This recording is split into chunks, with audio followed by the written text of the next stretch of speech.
I will eventually write my autobiography, which I have started, which is called Reform School or Hollywood, because I was thrown out of school when I was 15, and I wanted to capture that.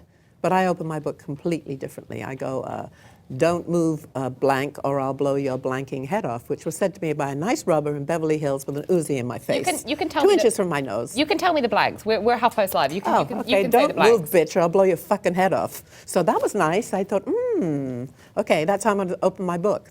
When was that? What it was about, I don't know, 8 years ago, something like that. Yeah. How did you respond?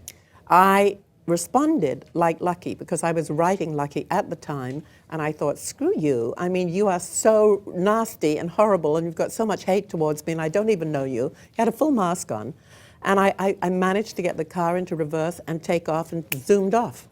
And I was really lucky, because afterwards people said to me, Uzi in your face, do you know if he just moved his thumb, you would all have been blown away, because I had 2 other people in the car. That's. So it was an exciting adventure, which of course I put in a book. Well, I love that you make it an exciting adventure when for other people it would just be like a downright scary moment. That well, I tell you, it was scary afterwards. For about a year, I couldn't sit in my car at a red light. I had to immediately turn to the right, because I knew somebody was going to come up to me with a gun.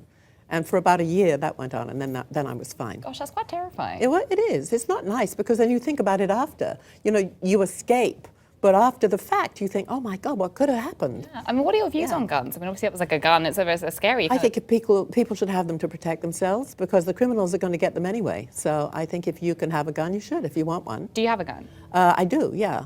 Do you carry it with you, or what is no, like no, I don't. I just keep it lying around to shoot anybody who gets into my house. Well, I mean, I feel like, I don't know if I could do that. You know, I feel like, you know, if somebody was going to be breaking my house, my father and I used to have this kind of back and forth as well, because he was very an advocate of, like, you know, we should have a gun in the house, and my stepmother would always say, no, we shouldn't have a gun in the house, or children in the house, and, you know, be this sort of back and forth. I don't know if I could use a gun on somebody else. I don't know. Well, it depends. No, I don't know. You don't know until the moment. You do not know in a situation what you are going to do until it happens to you.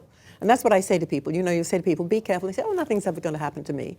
But it happened to me, and I did have this gun in my face, and it was 2 inches from my nose. And I really feel I had an angel watching over me, because you know, it was a very dodgy situation. I was in somebody's driveway. I had to back out to get out. The guy was there. He had a partner in a car parked just there, waiting, also with a mask on. So, you know, I had a lucky escape. A lucky escape. You had a lucky escape. Oh my God, I bring the plug in everywhere. It's fantastic. Well, I mean, you know, let us do go back to the book. I feel like in that moment you were quite feisty. I mean, you know, in that moment where you sort of, you know, kind of face to face with an Uzi, it was a pretty kind of because I was writing moment. her at the time. She probably gave me, you know, that impetus.